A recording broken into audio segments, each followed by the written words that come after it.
Terima kasih untuk kesempatan yang diberikan. Mari kita bersama-sama kita berdoa terlebih dahulu.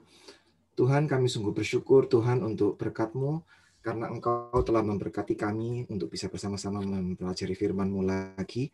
Ampunilah kesalahan kami dan terangilah kami ya Tuhan, supaya firman-Mu itu berbicara terhadap setiap orang dari kami, baik yang menyampaikan maupun yang mendengarkan. Kiranya Roh Kudus menguasai kami dan menolong kami pada saat ini. Dalam nama Yesus kami telah berdoa dan mengucap syukur. Amin. Baik, jadi hari ini kita akan bersama-sama mempelajari bagaimana mengenal Tuhan kembali di dalam pergumulan kita. Kali ini kita akan membaca dari Perjanjian Baru. Ya. Jadi tokoh yang kita akan baca kali ini adalah Kristus sendiri. Ya. Jadi kita akan membaca dari Perjanjian Baru, dari Wahyu pasal yang pertama, kitab Wahyu pasal 1, ya, ayat yang ke-9. Kitab Wahyu pasal 1 ayat yang ke-9 dan ayat sampai ayat yang ke-19. Ayat yang ke-9 sampai ayat yang ke-19. Wahyu 1. Demikianlah firman Tuhan dari ayat yang ke-9.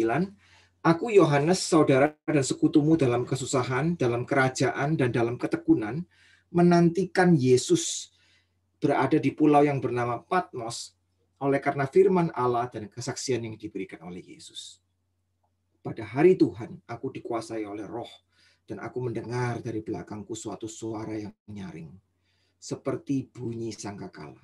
Katanya, apa yang engkau lihat, tuliskanlah di dalam sebuah kitab dan kirimkanlah kepada ketujuh jemaat ini, ke Efesus, Smyrna, Pergamus, ke Tiatira, ke Sardis, ke Philadelphia, dan ke Laodikia. Lalu aku berpaling untuk melihat suara yang berbicara kepadaku. Dan setelah aku berpaling, tampaklah kepadaku 7 kaki dian dari emas. Dan di tengah-tengah kaki dian itu ada seorang serupa anak manusia, berpakaian jubah dan panjangnya sampai di kaki. Dan dadanya berlilitkan ikat pinggang dari emas. Kepala dan rambutnya putih bagaikan bulu yang putih metah, dan matanya bagaikan nyala api. Dan kakinya mengkilap bagaikan tembaga membara di dalam perapian. Suaranya bagaikan desau air bah. Dan di tangan kanannya ia memegang 7 bintang yang dari mulutnya keluar sebilah pedang tajam bermata dua. Dan wajahnya bersinar-sinar bagaikan matahari yang terik. Ketika aku melihat dia, tersungkurlah aku di depan kakinya sama seperti orang mati. Tetapi ia meletakkan tangan kanannya di atasku, lalu berkata, jangan takut, aku adalah yang awal dan yang akhir. Dan yang hidup, aku telah mati, namun lihatlah, aku hidup sampai selama-lamanya. Dan aku memegang segala kunci maut dan kerajaan maut. Karena itu tuliskanlah apa yang telah kau lihat, baik yang terjadi sekarang maupun yang terjadi sesudah ini. Nah, kitab Wahyu itu adalah kitab yang ditulis kepada gereja yang mengalami penderitaan yang besar. Jadi gereja yang mengalami penganiayaan waktu itu ya, di dalam kekaisaran Romawi. Jadi kitab ini adalah kitab yang sangat berbicara sekali ya. Sangat berbicara kepada orang-orang yang mengalami penderitaan, terutama mengalami penderitaan yang tidak bisa mereka mengerti, ya, mengalami pergumulan dan mengalami kelelahan, begitu ya. Nah, seringkali di dalam pergumulan kita, apa masalah yang kita hadapi ya? Apa yang orang Kristen selalu alami di dalam pergumulan hidup, di dalam penderitaan. Waktu kita mengalami penderitaan itu kita seringkali merasa bahwa penderitaan itu kok kelihatannya lebih nyata dari Tuhan ya. Jadi Tuhan itu jauh, penderitaan itu dekat. Tuhan itu abstrak, tapi penderitaan itu lebih konkret, begitu. Jadi apa yang kita alami di lingkungan kita, di sekeliling kita itu kelihatannya jauh lebih berbicara daripada iman kita. Setiap hari kita lihat koran, kita lihat berita mengenai pertambahan jumlah orang yang kena pandemi ini. Kita melihat keadaan di beberapa negara yang sangat merisaukan. Kita melihat banyaknya kejahatan di dunia ini. Kita juga melihat penyakit kita sendiri, kekurangan kita, kelemahan kita, dan juga penderitaan yang kita alami. Kita merasa semua ini kok lebih nyata daripada Tuhan yang kita sembah. Semua ini kelihatannya lebih jelas daripada iman kita, gitu. Dan seringkali dalam keadaan seperti ini kita terperangkap, begitu. Kita terperangkap. Nah, Wahyu ini ditujukan untuk orang seperti ini. Jadi kenapa kitab Wahyu itu menggunakan penglihatan yang luar biasa, menggunakan penglihatan yang spektakuler, membuat kita itu memiliki imajinasi, begitu ya. Imajinasi yang sangat hidup sekali, karena masalahnya kita sudah terperangkap, gitu. Kita sudah terperangkap di dalam fakta hidup sehari-hari yang sangat mencekam, yang sangat membuat kita itu merasa capek, sehingga kita nggak bisa melihat lebih jauh, gitu. Nah, ini kitab Wahyu ditulis untuk orang yang seperti ini. Dan mungkin di dalam keadaan seperti ini, di dalam keadaan pandemi seperti ini, saya dan saudara juga sedikit banyak mengalami ya hal-hal seperti ini. Kadang-kadang kita berteriak sama seperti apa yang dikatakan oleh Mazmur 13, Tuhan sampai berapa lama lagi? Begitu. Ya. Jadi kita merasa tercekam dan kita merasa terperangkap di dalam realita hidup sehari-hari ini. Menarik sekali di dalam kitab Wahyu pasal yang pertama ayat yang ke-9 ini, Yohanes memperkenalkan dirinya seperti ini. Yohanes bilang, aku adalah Yohanes saudaramu dan sekutumu di dalam kesusahan, kerajaan, dan ketekunan. Jadi saudara perhatikan kata ini. Sekutumu, aku bersekutu dengan engkau di dalam apa? Di dalam penderitaan, di dalam ketekunan, dan di dalam apa? Kerajaan. Penderitaan, ketekunan, dan kerajaan. Nah, ketiga hal ini tidak bisa dipisahkan. Ini satu paket. Ya, satu paket. Jadi orang Kristen sudah masuk ke dalam kerajaan Allah. Nah, bukti masuk dalam kerajaan Allah itu apa? Di dalam Yohanes, bukti masuk ke dalam kerajaan Allah itu bukan menjadi kaya, bukan menjadi sehat, bukan menjadi sukses, tapi bukti masuk dalam kerajaan Allah itu adalah di dalam penderitaan dan ketekunan. Jadi fakta di mana orang Kristen itu mengalami penderitaan dan bersabar di dalam penderitaan itu justru bukti bahwa orang Kristen sudah masuk ke dalam kerajaan Allah. Jadi ada seorang bapak gereja, ya, ada seorang bapak gereja yang bernama Chrysostom. Ya. Bapak gereja ini mengatakan seperti ini, fakta di mana orang yang jahat, ya, orang yang suka menipu, orang yang tidak jujur, orang yang tidak takut akan Allah, itu kaya raya atau hidup enak, itu memang sulit diterima. Dia bilang seperti itu. Tapi yang sulit diterima itu, nah ini menarik ya, coba kita renungkan ya. Tapi yang sulit diterima itu kalau orang Kristen tidak menderita, katanya. Itu aneh sekali. Karena kalau orang Kristen tidak menderita, itu tandanya orang Kristen ini tidak bergumul. Dan kalau tidak bergumul berarti dia dibiarkan Tuhan. Nah kalau dia dibiarkan Tuhan, kadang-kadang dia bingung. Apa saya ini betul-betul disayang Tuhan? Ya, jadi seperti itu.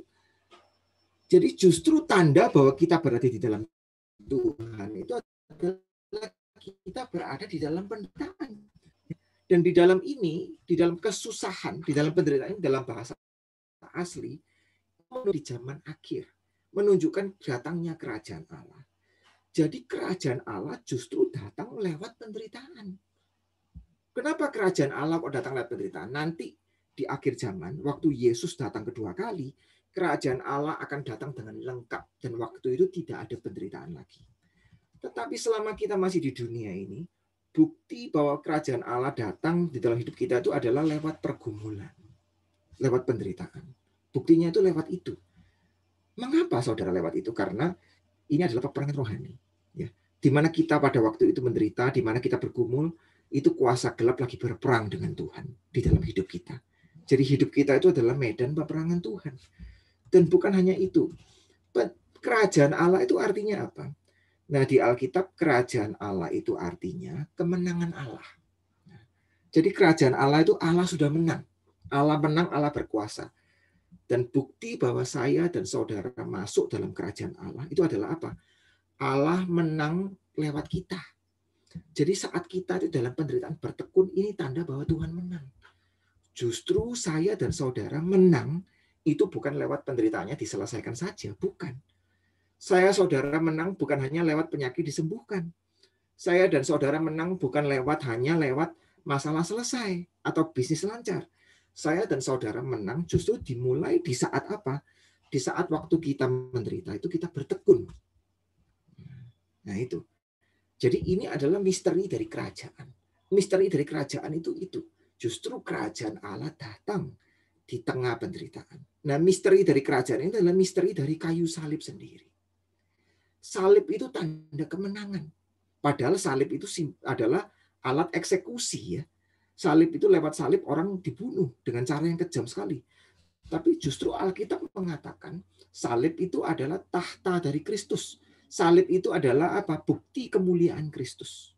Jadi kemuliaan dan kemenangan Kristus bukan hanya dimulai waktu dia bangkit, tapi justru waktu dia disalib. Nah, ini adalah kemenangan yang luar biasa. Ini adalah tanda bahwa kerajaan Allah itu logika Injil, logika Alkitab itu berbeda dengan logika manusia.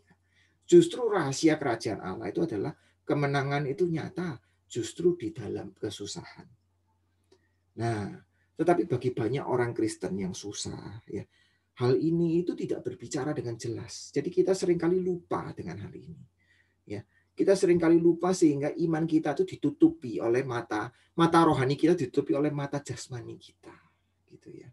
Jadi kita itu terbiasa oleh melihat itu dengan mata jasmani.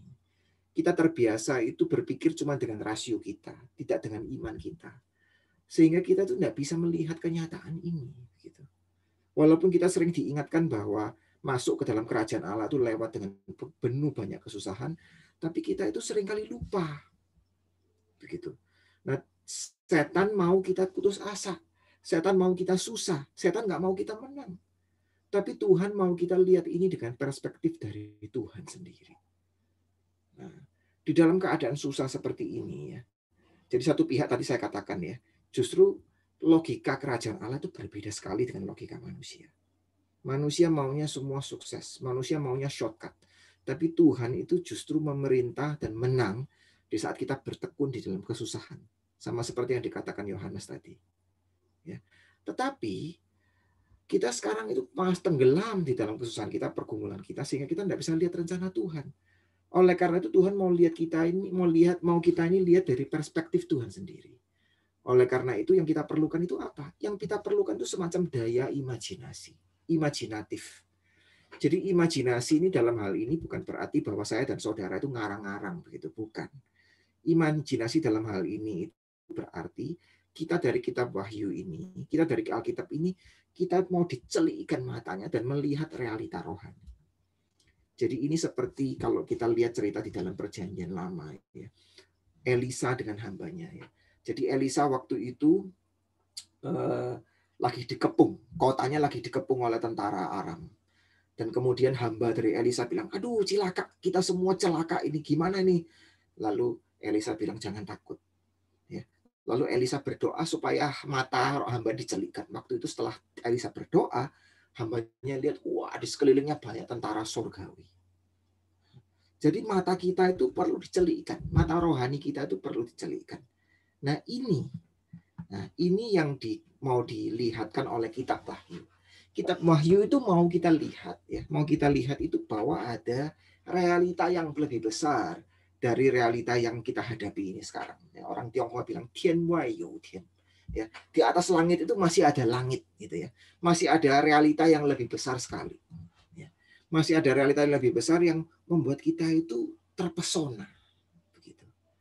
Nah, di dalam penglihatan yang pertama yang dilihat oleh Yohanes, penglihatan mengenai Tuhan Yesus, itu Yohanes dilihatkan suatu hal yang ajaib, suatu realita yang besar.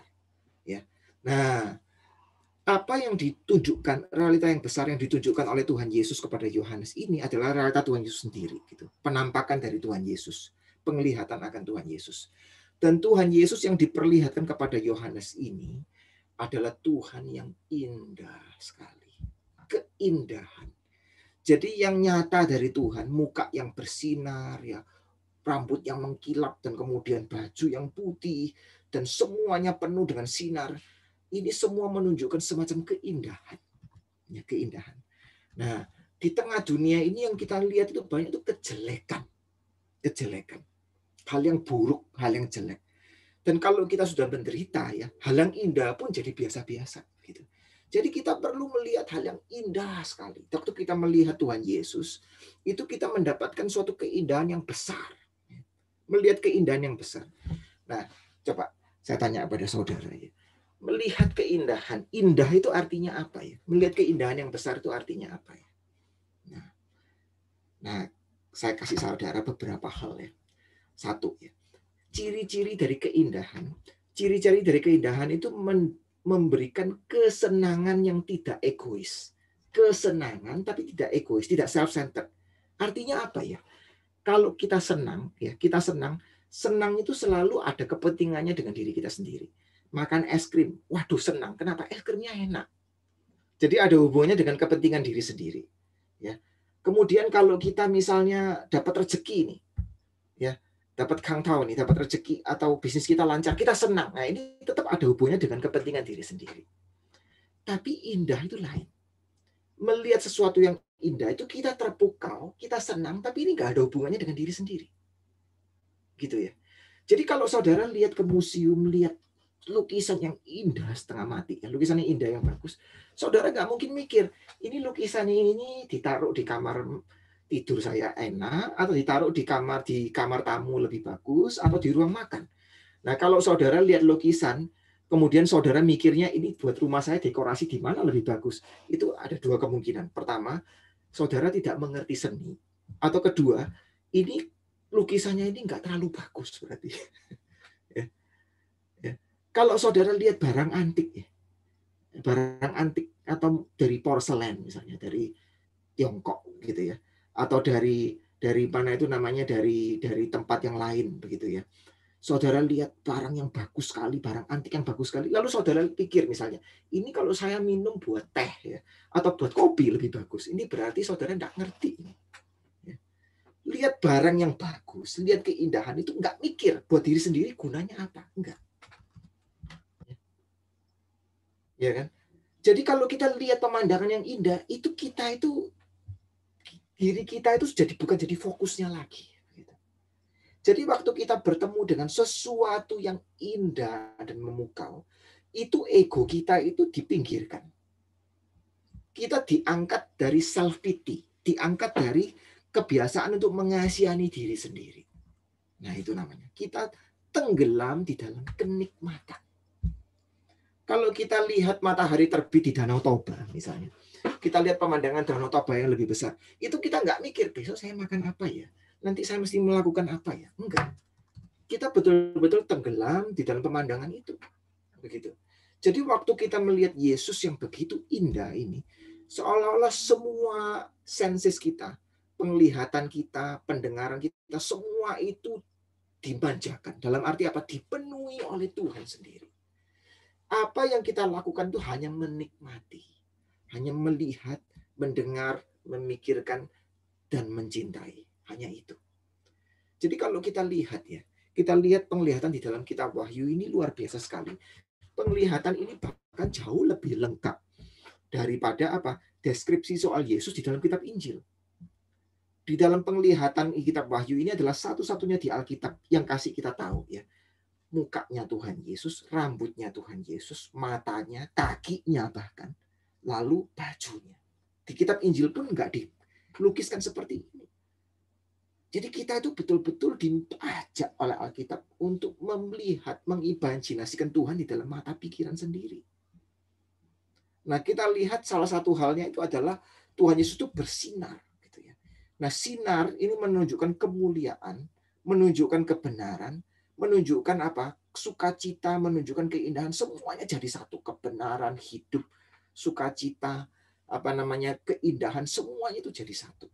Nah, begitu. Ya. Nah, ini keindahan yang luar biasa sekali. Ya. Nah, keindahan ini mengundang manusia itu untuk apa? Untuk menikmati. Nah, itu keindahan itu bukan memikirkan diri sendiri. Jadi kita melihat bahwa di dalam keadaan seperti ini Tuhan itu milik pusakaku. Ya. Tuhan itu adalah fokus hidupku. Ya. Kita tidak perlu terlalu terseret di dalam self pity, mengasihani diri sendiri. Ya, kok saya orang yang nasibnya jelek ya? Apa Tuhan ini sayang saya ya? Nah, waktu menderita itu kita selalu tercenderung untuk melihat diri kita sendiri. Sekarang kita diajak untuk melihat Tuhan. Ya, begitu, melihat Tuhan. Nah, ini ciri pertama dari penderitaan. Menikmati yang membuat kita lepas dari apa? Dari self pity, yang membuat kita lepas dari mengasihani diri sendiri. Fokus kita itu terutama kepada Tuhan. Itu penderitaannya. Itu maksudnya yang pertama. Dan yang kedua kalau kita lihat keindahan Tuhan Yesus ini ya. Ini keindahan Tuhan Yesus ini bukan seperti keindahan dari lukisan yang indah, bukan seperti keindahan dari pemandangan, ya, bukan seperti keindahan dari barang antik. Ya. Dari keindahan dari Tuhan Yesus adalah keindahan yang agung. Ya.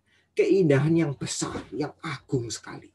Jadi kalau kita lihat di dalam kitab Wahyu ini dilukiskan suaranya seperti air bah. Ya, suaranya seperti air bah, seperti air laut atau air terjun yang besar, begitu ya. Mukanya seperti matahari terik. Nah, ini semua itu menunjukkan suatu keagungan. Ya. Nah, keagungan itu keindahan yang apa? Nah, keagungan itu artinya keindahan yang membuat orang itu merasa apa? Takluk dan menyembah Tuhan. Ya. Jadi ini memperlihatkan suatu kebesaran. Nah, waktu kita melihat misalnya air terjun yang besar. Kalau saudara pernah ke Victoria Waterfall misalnya ya. Nah, atau ke Niagara Waterfall, itu lihat air terjun yang besar sekali.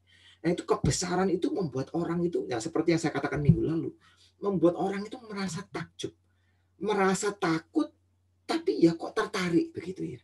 Ya, ada perasaan takut, tapi kok ada perasaan tertarik begitu. Kita itu merasa kita itu betul-betul dikuasai oleh sesuatu yang jauh lebih besar. Ya. Nah, oleh sebab itu di dalam kitab Yohanes ini ya, di dalam pasal 1 ayat yang ke dan ayat yang ke 12 itu Yohanes memakai kata yang tidak natural ya, memakai kata yang sangat unik sekali. Yohanes bilang, lalu aku berpaling untuk melihat apa? Melihat suara. Jadi dia bukan berpaling untuk melihat muka, tapi melihat suara. Suara itu namanya didengar kan. Kok suara dilihat itu maksudnya terlalu menguasai dia. Ini hal yang terlalu besar sehingga antara suara, antara penglihatan, antara pendengaran sudah tidak jelas. Begitu. Jadi kita betul-betul dikuasai oleh Tuhan sendiri. Jadi di sini diperlihatkan keindahan daripada Tuhan. Nah, Tuhan Yesus adalah manusia, adalah Allah sendiri. Jadi pertama dikatakan di sini adalah rambutnya itu putih. Nah, putih itu menunjukkan kekudusan, menunjukkan hikmat, menunjukkan dignity, martabat, kemuliaan. Nah, ini menunjukkan hakikat dari Tuhan sendiri. Tuhan yang begitu suci, Tuhan yang begitu mulia, Tuhan yang begitu hikmat. Jadi rambut putih ini bukan berarti orang tua, ya, tapi berarti kemuliaan daripada Tuhan sendiri. Dan kemudian matanya yang membara. Mata yang membara. Nah, itu artinya apa? Mata yang membara. Kalau orang Tionghoa bilang mukwang jung. Mata yang membara. Itu artinya itu mata ini waktu saudara lihat, itu mata itu bisa seperti pedang menusuk hatimu. Membuat engkau tidak bisa bicara. Jadi mata yang membara ini adalah mata Tuhan yang tahu segala hal. Mata yang membuat kita itu menjadi rendah hati. Mata yang membuat kita itu tersungkur di depan Tuhan. Kakinya itu seperti tembaga yang membara. Itu artinya apa? Sangat kuat. Tidak tertandingi. Ya. Tidak tertandingi. Dan ini semua menunjukkan keagungan dari Tuhan. Lalu dikatakan di sini adalah tangannya memegang 7 bintang.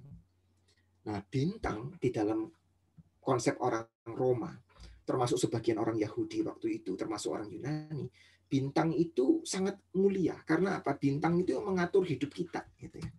Jadi misalnya seperti kita kalau lihat orang-orang sekarang banyak yang suka tahu bintangnya itu apa, ramalan bintang. Bintang itu mengatur nasib. Jadi nanti bintang itu dikatakan di dalam kitab Wahyu, bintang itu adalah soal gereja. Bintang itu adalah gereja. Tapi ini maksudnya itu kurang lebih jelas. Dari gambaran ini juga mengandung pesan tertentu. Pesan ini apa? Bahwa apa yang kamu pikir mengendalikan nasibmu. Apakah itu pandemi, apakah itu ekonomi, apakah itu politik, ya, apakah itu kekuatan-kekuatan yang lain, semua itu ada di tangan Tuhan. Jadi Tuhan yang mengendalikan laju sejarah. Tuhan yang mengendalikan nasib manusia. Tuhan yang mengendalikan semua kekuatan ini. Jadi ini menunjukkan kita apa? Sesuatu yang besar sekali. Sesuatu yang agung dari Tuhan sekali. Dari Tuhan. Jadi saat kita menderita, itu kita tadi diingatkan untuk berfokus pada Tuhan. Meninggalkan self-pity. Tapi di sini kita juga dikatakan waktu kita menderita itu kita harus memfokuskan diri kepada apa? Kepada kebesaran Tuhan sendiri. Mana yang lebih besar? Penderitaan kita atau Tuhan? Mana yang bertahta?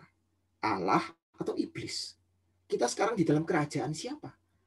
Kerajaan setan atau kerajaan Allah? Kalau kita sudah berada di dalam kerajaan Allah, maka kita ditantang untuk mengakui bahwa Tuhan lebih besar dari semua yang kita alami. Tuhan lebih besar dari penderitaan yang kita alami. Tuhan lebih besar dari ketakutan kita. Ya. Nah, ini yang ditantang oleh Yohanes dari penglihatan ini. Allah mengendalikan segala sesuatu.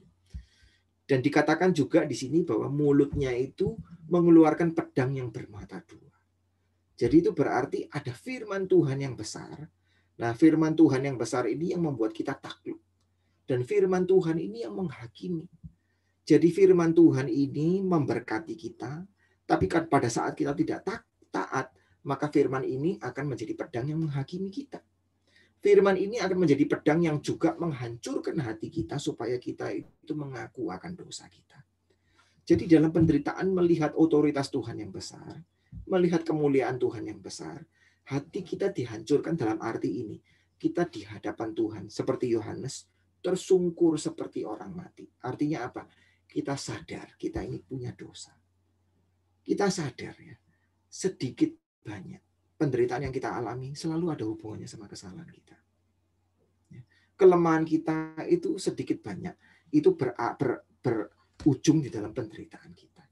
Kenapa kita tidak kuat sekarang? Kenapa kita mengalami ini dan itu? Kalau mau ditelusuri ya, sedikit banyak pasti ada. Kesalahan kita pasti ada. Oleh karena itu di hadapan Tuhan, kita mengaku kesalahan kita. Ya, kita tersungkur di dalam ini. Jadi saya ulangi lagi ya. Ini kita melihat kebesaran Tuhan yang agung. Keindahan Tuhan yang membuat kita tenggelam di dalam Tuhan.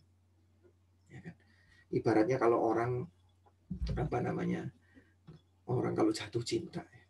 Orang kalau jatuh cinta melihat pasangannya yang indah gitu ya, melihat orang yang lain yang indah itu susah apapun itu kok rasanya nggak terlalu mencekam gitu ya. Tenggelam di dalam cintanya itu. Nah, ini kita diajak untuk tenggelam di dalam keindahan Tuhan. Tapi keindahan yang bagaimana juga? Yang kedua, keindahan yang besar. Yang membuat kita takluk kepada Tuhan. Nah, ini. Tapi ada hal yang ketiga yang unik. Hal yang ketiga adalah disebutkan bahwa Yesus yang nampak di depan Yohanes itu adalah seperti anak manusia. Jadi ini aneh sekali. Aneh sekali kenapa? Tadi kita lihat keindahan Yesus, rambutnya, kakinya yang seperti tembaga, kebesarannya, suaranya yang seperti air bah, itu menunjukkan ketuhanannya dia. Dia itu Tuhan. Tapi dia di sini seperti anak manusia. Nah, ini aneh sekali ya. Ya Tuhan, ya manusia. Jadi di dalam kemuliaan Tuhan ada rupa manusia. Di dalam kemuliaan manusia ada rupa Tuhan. Jadi keindahan Tuhan Yesus itu apa? Keindahan Tuhan Yesus itu di dalam kemuliaan kealahannya itu ada citra manusia. Di dalam citra manusia itu ada rupa Allah. Nah, ini luar biasa. Maaf ya sekali lagi kalau saya pakai bahasa Tionghoa karena bahasa Tionghoa itu kaya sekali. Jadi bahasa Tionghoa ini bilang xiang yin cheng qu. Xiang yin cheng qu itu apa? Dua hal yang kelihatannya berbeda tapi disatukan dan memberikan suatu kemuliaan, memberikan suatu keindahan. Jadi keindahan itu ya, keindahan itu tidak monoton. Keindahan itu kalau dua hal yang kelihatannya berbeda jadi satu, itu indah. Ya. Ya. Misalnya suami istri menikah, ya. Suami istri menikah di gereja. Satu suami, satu istri, satu laki, satu perempuan, dua orang yang berbeda dari keluarga yang berbeda disatukan dalam penderitaan. Nah, itu indah. Dalam pernikahan itu indah. Keindahan itu menyatukan unsur yang kelihatannya berbeda. Waktu saudara ke Danau Toba, ada gunung, ada air. Air dan gunung dan langit itu hal yang berbeda. Tapi diharmoniskan sebegitu rupa, sehingga waktu saudara lihat ini menunjukkan suatu kesatuan yang indah. Nah, ini di dalam diri Tuhan Yesus. Tuhan Yesus itu menunjukkan kemuliaan dan kerendahan hati. Tuhan Yesus itu adalah Allah yang hidup tapi yang pernah mati. Tuhan Yesus adalah Tuhan dan manusia. Jadi dua ciri-ciri ini disatukan menjadi satu. Ini merupakan suatu keindahan.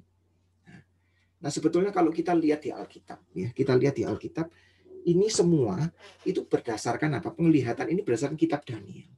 Jadi di kitab Daniel itu ada penglihatan, di zaman akhir itu ada peperangan yang besar, lalu peperangan besar ini muncul seorang pemenang. Pemenang ini namanya anak manusia. Anak manusia. Pemenang ini anak manusia. Jadi anak manusia ini mewakili manusia istilahnya. Anak manusia ini datang ke siapa? Ke Tuhan. Jadi ke Tuhan, Tuhan ini oleh Daniel dibilang sebagai yang lanjut usia. Jadi yang lanjut usia ini rambutnya itu putih, begitu. Rambutnya itu putih. Jadi anak manusia datang ke yang lanjut usia, yang rambutnya putih. Nah, menariknya di kitab Yohanes, anak manusia dan yang lanjut usia itu disatukan jadi satu. Anak manusia rambutnya putih. Jadi menunjukkan bahwa Tuhan Yesus ini adalah Allah sendiri. Begitu. Ya. Dan Tuhan Yesus ini adalah Allah sendiri yang juga menjadi manusia. Nah, yang menarik sekali apa saudara di sini? Tuhan Yesus menunjukkan bahwa dia adalah manusia yang sejati. Anak manusia itu artinya manusia yang sejati. Dan di sini Tuhan Yesus menunjukkan apa? Manusia yang sejati itu manusia yang harmonis dengan Tuhan. Manusia yang mirip Tuhan. Jadi manusia yang sejati itu manusia yang mirip Allah. Itu adalah manusia yang sejati. Nah, dikatakan juga di sini, ya, dikatakan juga di sini adalah apa? Bahwa Tuhan Yesus itu memakai jubah yang panjang, ya. Tuhan Yesus memakai jubah yang panjang dan berlilitkan ikat pinggang dari emas. Nah, jubah yang panjang berlilitkan ikat pinggang dari emas itu jubahnya imam. Ya, kalau dalam perjanjian lama itu jubahnya imam. Jadi jubah imam, jadi Tuhan Yesus menunjukkan apa? Dia sebagai manusia yang sejati, dia itu adalah seperti seorang imam. Jadi artinya seperti ini. Tadi saya akan bilang ya, manusia yang sejati itu manusia yang seperti Tuhan.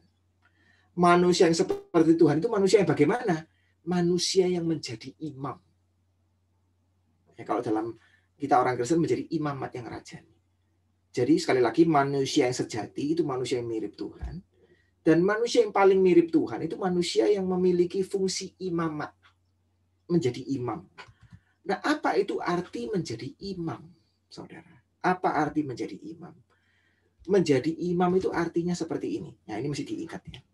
Menjadi imam itu di depan manusia mewakili Allah. Itu menjadi imam. Di depan manusia mewakili Allah. Nah, apa artinya di depan manusia mewakili Allah? Itu orang yang memberikan Allah ruang kerja yang paling besar. Orang yang menyerahkan hidupnya sepenuhnya kepada Allah. Sehingga dirinya itu seperti transparan. Dari dirinya itu kita bisa melihat kasih Allah. Yaitu orang yang di depan manusia mewakili Allah. Tapi di depan Allah mewakili manusia. Jadi imam itu perwakilan double. Di depan manusia mewakili Allah. Di depan Allah mewakili manusia. Nah, ini seperti Tuhan Yesus. Tuhan Yesus di depan Tuhan Allah mewakili kita. Dia mati di kayu salib. Tapi Tuhan Yesus di depan kita mewakili Allah. Karena lewat kayu salib kita bisa lihat kasih-Nya Tuhan. Nah, ini luar biasa. Kita tuh seperti menjadi apa? Prisma. Tahu prisma ya? Menjadi cermin daripada Allah sendiri. Yang memancarkan kasih Allah. Nah, ini ada di keindahan manusia yang mewakili Allah. Keindahan seorang imam itu adalah orang yang tindak tanduknya dalam kesusahan, tindak tanduknya, ketekunan dalam kesusahan itu membuat orang bisa lihat ada kemuliaan Tuhan di orang ini. Nah, ini mengingatkan saya akan satu cerita mengenai Moravian Brothers. Ya, Moravian Brothers. Jadi beberapa ratus tahun yang lalu itu ada misionaris dari gereja Moravia. Ya, gereja Moravia yang mempengaruhi John Wesley waktu itu ya. Jadi di Eropa. Misionaris ini pergi ke satu pulau di Afrika. Dan ternyata pulau ini semua orangnya itu budak. Nah, tuan dari budak ini nggak ingin ada misionaris yang masuk. Jadi misionaris ini nggak bisa masuk. Akhirnya mereka pulang lagi, mereka cari akal. Saudara tahu, mereka ketemu akalnya gimana supaya kembali ke pulau itu. Mereka jual dirinya jadi budak. Jadi sebelum mereka naik kapal, setelah mereka naik kapal balik ke pulau itu untuk jadi budak, mereka berteriak ke orang-orang yang mengantar mereka. Semoga anak domba yang menderita itu memperoleh upah dari penderitaannya lewat penyerahan diri kami. Jadi kita bisa lihat dari orang ini, dari misionaris di Moravia ini, keindahan yang luar biasa. Kita bisa melihat kasih Tuhan sendiri. Mereka rela jual diri jadi budak supaya mereka bisa bersama-sama dengan orang-orang ini untuk menginjili. Tapi di satu pihak mereka mewakili budak ini juga gitu loh. Mereka menjadi satu bagian dari orang-orang ini di hadapan Tuhan. Nah, ini artinya menjadi imam. Menjadi imam. Ya. Jadi menjadi imam itu seperti ini. Kita menyerahkan diri kepada Tuhan sedemikian rupa. Nah, sama seperti Yesus yang menyerahkan diri sedemikian rupa kepada Tuhan. Jadi Tuhan Yesus itu menjadi manusia. Allah menjadi manusia. Kenapa Allah menjadi manusia? Supaya Allah bisa menyerap di dalam diri Tuhan Yesus semua kesusahan penderitaan manusia. Supaya Tuhan Yesus bisa menanggung hukuman dosa kita di atas kayu salib. Ya. Nah, Tuhan Yesus itu memberikan kepada Tuhan Allah, ya Yesus memberikan kepada Bapaknya ruang kerja yang paling besar. Hidupnya semua diserahkan. Dan ruang kerja yang paling besar yang diberikan kepada Tuhan ini berakhir kepada apa? Kematian Tuhan Yesus di atas kayu salib. Kita melihat suatu kerja Tuhan yang besar sekali. Ya, Tuhan Yesus melepaskan kuasa daripada Allah sendiri, melepaskan kuasa kasih dari Allah sendiri. Jadi sekali lagi, Allah menjadi manusia di dalam diri Yesus, menjadi seorang imam. Itu artinya apa? Yesus itu memberikan kepada Tuhan Allah, memberikan kepada Allah Bapa ruang kerja yang paling besar. Semua hidupnya diserahkan sehingga dia itu melepaskan kasih yang agung di dunia ini. Akhirnya apa? Apa yang terjadi? Yang terjadi adalah dia mengasihi manusia sampai mati di kayu salib. Tapi yang luar biasa itu apa, saudara? Yang luar biasa, kasih Allah begitu dilepaskan. Kasih ini tidak bisa ditaklukkan. Sehingga kematian pun nggak bisa menelan kasih ini. Kematian pun akhirnya dikalahkan. Sehingga Yesus hidup kembali. Ya. Sehingga Tuhan Yesus bilang apa? Aku yang dulu hidup, aku pernah mati tapi aku hidup kembali, bahkan aku pegang kunci kerajaan maut. Jadi artinya apa? Orang yang memberikan ruang kerja buat Tuhan yang paling besar, walaupun dia berkorban, walaupun dia penderita, pengorbanan dan penderitaannya termasuk kematiannya itu tidak final. Allah pasti menang. Kasih Allah pasti menang. Karena Allah tidak mungkin dikalahkan oleh maut. Kasih Allah itu lebih kuat daripada maut. Ya. Ya. Jadi ada satu orang pendeta mengilustrasikan hal ini dengan bilang, waktu Tuhan Yesus bangkit, setan perapat, setan bilang cilaka. Dia bukan cuma lepas, ya, dia bukan cuma bangkit, kuncinya neraka dia juga pegang, dia juga ambil. Nah, jadi sekarang Tuhan yang mengontrol siapa yang bisa masuk ke dalam kerajaan maut, siapa yang tidak. Ya. Jadi maksudnya apa? Maksudnya itu adalah menunjukkan bahwa sekarang orang yang bisa masuk ke dalam kerajaan maut, ya, itu adalah orang yang bagaimana, saudara? Orang yang tidak hidup seperti Tuhan Yesus. Nah, begitu. Jadi orang yang hidup seperti Tuhan Yesus, dia akan menang. Nah, kita bisa melihat sini suatu keindahan Tuhan Yesus. Ya. Jadi sekarang kita melihat, kita simpulkan sekali lagi. Ini adalah keindahan yang luar biasa. Allah menjadi manusia. Luar biasa ya. Ini perkataan ini luar biasa sekali ya di dalam perkataan Tuhan Yesus ya. Aku yang hidup. Aku adalah yang awal dan yang akhir. Aku yang hidup. Tapi aku telah mati. Siapa yang pernah bisa mikirkan bahwa Allah menjadi manusia dan mati? Ini sesuatu yang ajaib sekali. Sesuatu yang indah sekali. Keindahan yang luar biasa. Tapi Allah yang hidup dan mau mati di dalam diri Yesus itu Allah yang bangkit kembali. Manusia yang bangkit kembali dan hidup selama-lamanya. Kenapa seperti ini? Karena dia menjadi seorang imam. Dia itu anak manusia. Dan anak manusia itu adalah anak Allah juga. Ya, anak manusia itu anak Allah. Artinya apa? Dia mirip seperti Allah. Kenapa? Dia di depan manusia mewakili Allah. Dia menunjukkan kasih Allah, ya. Menunjukkan kasih Allah. Nah, dan kemudian di depan Allah dia mewakili manusia. Dia mau berdoa buat orang lain.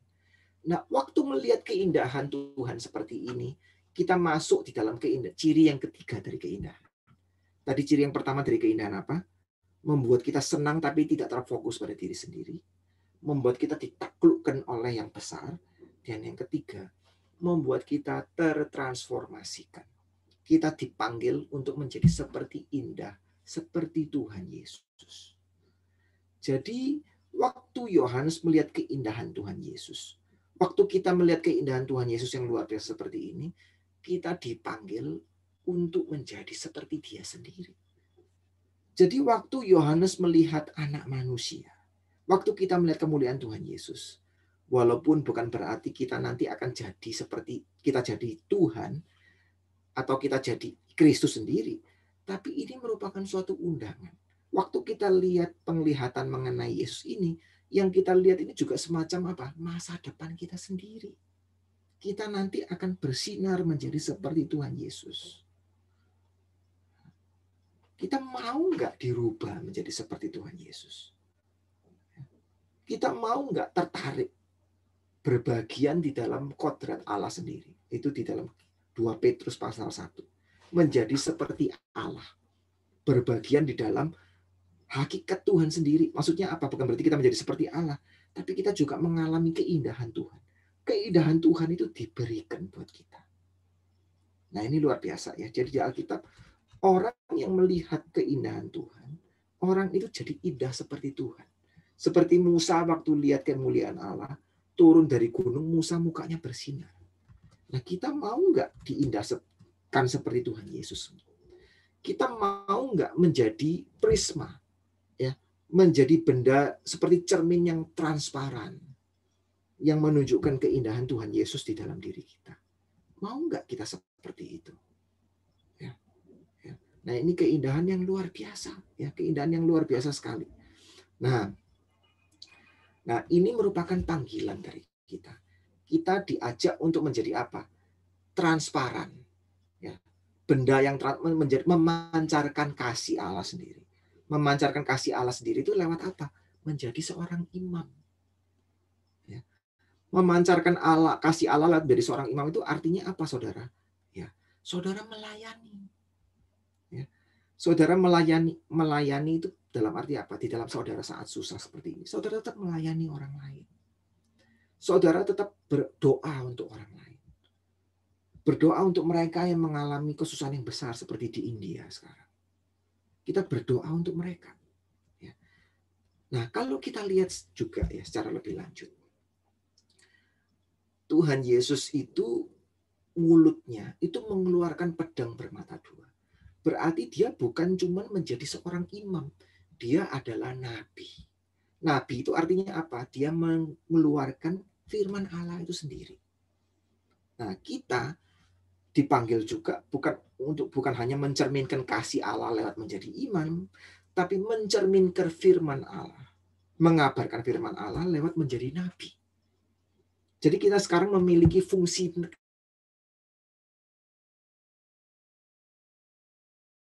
di dalam keadaan ketekunan sekarang, di dalam keadaan penderitaan sekarang, kita tetap berpegang pada firman Tuhan, berpegang pada janji Tuhan. Kita menasehati orang lain dan diri sendiri. Kita mengabarkan firman Tuhan kepada orang lain dan diri sendiri. Kita mendorong orang lain dan diri sendiri dengan apa? Dengan firman Tuhan. Nah, bukan hanya itu. Dari fungsi imamat ini kita juga melihat fungsi raja. Jadi baju imam yang dilukiskan dalam kitab Wahyu itu juga mirip dengan baju seorang raja. Dan sebetulnya kalau penglihatan Yohanes ini kita lihat lebih lanjut, Yesus memegang bintang, itu menunjukkan apa? Menunjukkan bahwa dia itu seorang raja. Raja dari atas segala raja. Nah, kita juga dipanggil untuk menjadi seperti Tuhan Yesus. Itu artinya apa? Kita menjadi seorang raja. Apa artinya menjadi orang yang rajani? Itu adalah orang yang di dalam keadaan menderita pun kita bertekun. Kita tidak mau kalah. menaklukkan penderitaan lewat ketekunan. Itu artinya menjadi seorang raja. Nah, ini artinya saudara bersatu dengan Kristus. Jadi saudara waktu melihat Yesus yang indah, saudara mau menjadi seperti Tuhan Yesus. Bagaimana saudara mau menjadi seperti Tuhan Yesus? Saudara bersatu dengan Tuhan Yesus. Dan waktu saudara bersatu dengan Tuhan Yesus, ada 3 jabatan Kristus yang dilukiskan di dalam diri saudara. Dari dalam teologi reform itu, 3 jabatan Kristus itu apa? Jabatan sebagai imam, jabatan sebagai nabi, dan jabatan sebagai raja. Sebagai imam, saudara mencerminkan kasih Tuhan lewat pelayanan. Sebagai nabi, saudara mencerminkan firman Tuhan lewat apa? Pemberitaan firman baik kepada diri sendiri dan orang lain. Sebagai raja, saudara mencerminkan kuasa Tuhan lewat apa? Lewat bertekun dalam penderitaan. Jadi bagaimana? Bagaimana kita bisa mencerminkan keindahan Tuhan? Lewat pelayanan, lewat firman, dan lewat ketekunan. Jadi sekali lagi, mencerminkan kasih Allah lewat menjadi imam. Itu lewat pelayanan. Mencerminkan kuasa Allah lewat menjadi raja. Itu bertekun dalam penderitaan. Yang ketiga, mencerminkan firman Tuhan lewat menjadi nabi. Fungsi kenabian. Itu memberitakan firman Tuhan kepada diri sendiri dan orang lain. Nah, itu artinya mengenakan Tuhan Yesus Kristus. Bersatu di dalam Tuhan Yesus Kristus. Jadi sekarang, saat saudara melaksanakan fungsi imamat, fungsi kenabian, dan fungsi kerajaan, saudara sudah mulai diindahkan. Saudara sudah mulai memancarkan sinar kemuliaan Tuhan. Dan kelak, saudara akan menjadi seperti Tuhan Yesus. Bersinar di dalam kerajaan yang kekal. Nah, begitu. Nah, ini yang kita pelajari dari kitab Wahyu ini. Mengenal Tuhan kembali. Mengenal Tuhan kembali sebagai apa? Tuhan yang indah. Yang membuat kita tidak terperosok di dalam apa? Di dalam self-centered kita. Di dalam keinginan kita untuk mengasihani diri sendiri. Yang kedua, mengenal Tuhan yang indah dan besar. Yang membuat kita tahu Tuhan lebih besar dari penderitaan kita. Ketiga, melihat Tuhan yang indah yang telah menjadi manusia. Dan memanggil kita untuk bersatu dengan Tuhan. Memancarkan keindahan lewat apa? Lewat menjadi nabi, menjalankan fungsi kenabian, fungsi imamat, dan fungsi kerajaan. Jadi kalau kita lihat, penglihatan Tuhan Yesus ini adalah penglihatan yang menunjukkan dia sebagai, bukan hanya sebagai Tuhan dan manusia, tapi sebagai imam, sebagai nabi, dan sebagai raja. Nah, ini adalah masa depan kita. Ini adalah panggilan saudara dan saya. Bagaimana kita menunjukkan fungsi imamat, kenabian, kerajaan kita dalam hidup dan penderitaan ini justru. Nah, ini panggilan saya dan saudara. Panggilan saya dan saudara itu bukan supaya usaha kita nanti lancar, atau bukan supaya kita sehat, atau kita bagaimana. Tapi ini, di dalam kitab penderitaan ini, kita bisa enggak menjadi seperti Tuhan Yesus? Nah, nanti kalau usaha kita lancar, kita sehat, segalanya oke, itu cuma bonus. Tapi upahnya itu kita sendiri sudah menjadi seperti Tuhan Yesus. Nah, saya tutup dengan satu ilustrasi. Ada satu pelukis Prancis yang terkenal yang bernama Renoir. Renoir. Jadi Renoir ini waktu tua, itu punggungnya sakit sekali, tapi masih sering melukis. Jadi orang bilang, jadi waktu dia melukis dia masih duduk ya, jadi punggungnya kesakitan. Punggungnya kesakitan sekali. Lalu orang bilang, kenapa sih kamu maksain diri sih untuk melukis walaupun kamu sakit? Nah, dia ada satu perkataan yang indah yang saya mesti ingat. Dia bilang, sakit itu sementara, tapi keindahan itu kekal. Pergumulan hidup kita itu semua sementara, tapi buahnya, keindahan kita menjadi seperti Tuhan Yesus, itu sesuatu yang kekal. Ya. Mari kita berdoa. Tuhan, kami bersyukur untuk panggilan Tuhan terhadap diri kami semua. Mampukan kami Tuhan lewat roh-Mu untuk menjadi seperti Tuhan Yesus. Untuk menikmati keindahan Tuhan, untuk dibukakan matanya melihat Tuhan, melampaui pergumulan kami pada saat ini. Terima kasih ya Tuhan, di dalam nama Tuhan Yesus kami telah berdoa dan bersyukur. Amin.